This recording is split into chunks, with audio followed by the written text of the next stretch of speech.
Hey everyone, it's Coding with Kareem, and today I want to make a video on arrays, and I specifically want to talk about why arrays typically start at the index 0. This is something that I wondered for a very long time, and it wasn't until I started working with arrays in C that I got better context and perspective on A, how arrays work, and B, why we've been using the index 0 for so long. So in this file, I have some very basic code written out. I have the numbers array. The numbers array has 5 elements, all of type integer. And for anybody who has written a little bit of code, we know that if we want to get the first element of an array, we simply have to index the array. And typically, the first index typically is 0. So if we want to get the first element of an array, we pass in the 0th index. And if we wanted to get the second element of an array, so in this example, the number 6, we would pass in on the number 1. And a lot of people wonder, why is it that we typically start at 0 for the value 5? And it wasn't until I realized that a array in C or C++ is just a continuous set of memory, and the space between each element of an array, for example, the space between 5 and 6, correlates with the actual type of the array. So in this example, an integer is 32-bit 4 bytes, which means that the memory address between 5 and 6 will be 4 bytes apart. And that allows us to write code like this: 0, 1, 2. And let's say we didn't want to write code like this, because ultimately this is a version of syntax sugar. What's another way for us to get the first element of an array? Well, when we use an array, we ultimately just end up with a pointer to the first element.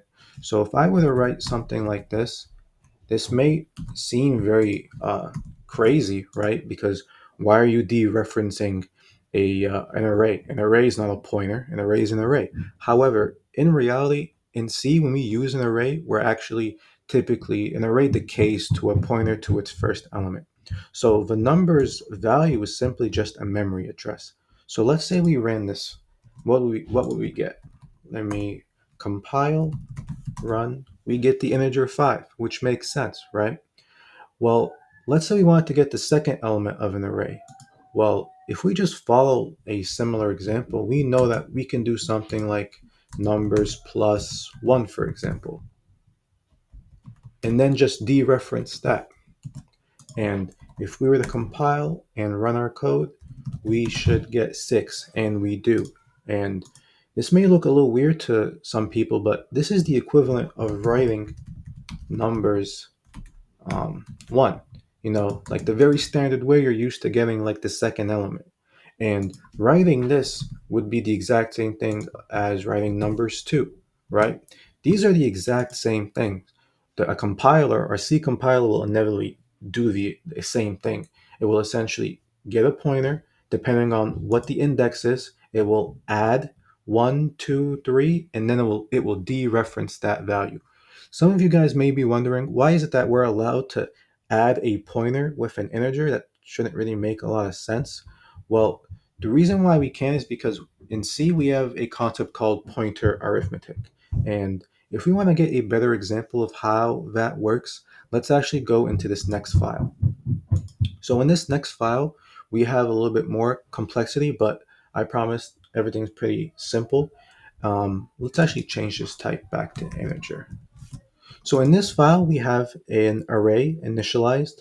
We have 10 slots in this array. I don't have any values initialized because the values are irrelevant for this demo. The first printf function we have will essentially just tell us how much memory each element in the array is allocating. And the second printf call will tell us how much memory the total array is allocating. And these values will change depending on the type of the array. After we do that, we'll simply loop through the entire length of the array, and we'll look at each slot of the array, look at its memory address, and see if we can distinguish a pattern. So let's do that. Let's clear out. Let's compile this main file. So I'll do G++. I hope I wrote this command correctly. Yes, I did. Cool. All right, so each element with type integer in the numbers array occupies 4 bytes. And we're doing this by using the type ID operator and the size of operator.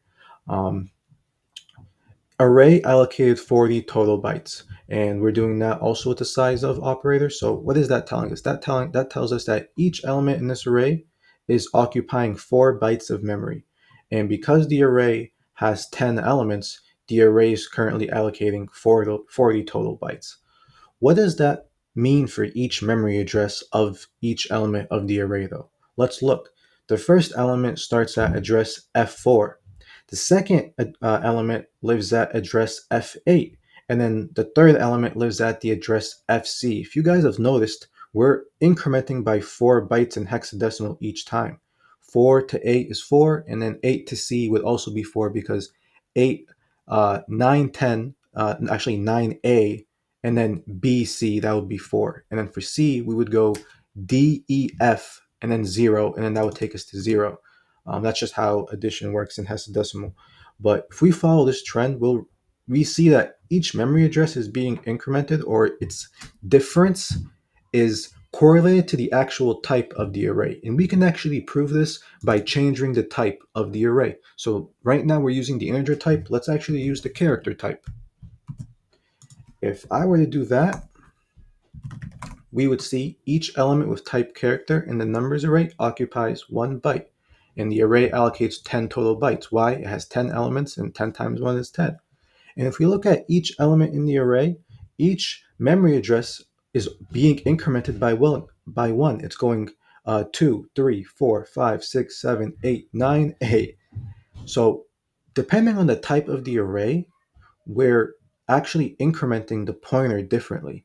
So that's kind of how pointer arithmetic works. So for example, because this array is of type character, if we do 12, like ending in F12, if we do F12 plus 1, because it's of character, we're just adding 1 byte, which would mean the next memory address being 13. But if it was integer, the next memory address would be not it wouldn't be 3, it would be 6, right? Because we would increment by 4. And we can actually fully show this by, instead of using a primitive or like one of these basic types, let's actually use a custom type. I have this block struct, and this block struct should be allocating 4, 8, 12, 12 bytes of memory.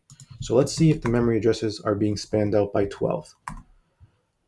Let's run this. Each element with type 5 block and the numbers array occupies 12 bytes. That makes sense because we have 3 fields of integer.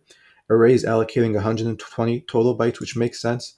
And let's look at the memory addresses.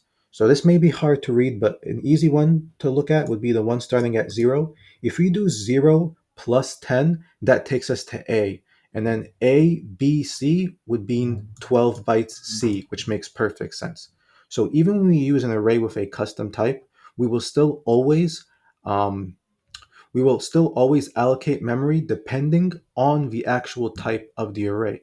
And that's kind of how pointer arithmetic works. And to bring it all back, why does an array start at the index 0? The reason why is because we have syntax sugar, and in reality, using the index 0 is just another way of telling your computer, hey, you don't have to do any pointer arithmetic. You don't have to add anything into this pointer. Simply dereference the value of the pointer. So this code is equivalent, just like this code is equivalent, just like number 0 is equivalent to this, which can also be written as just numbers and then dereferencing the numbers array.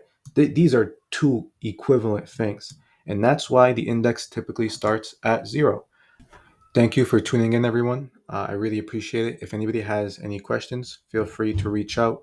I'll also leave a link to the code in the description to the GitHub repository, and I hope everyone has a great day. Bye-bye.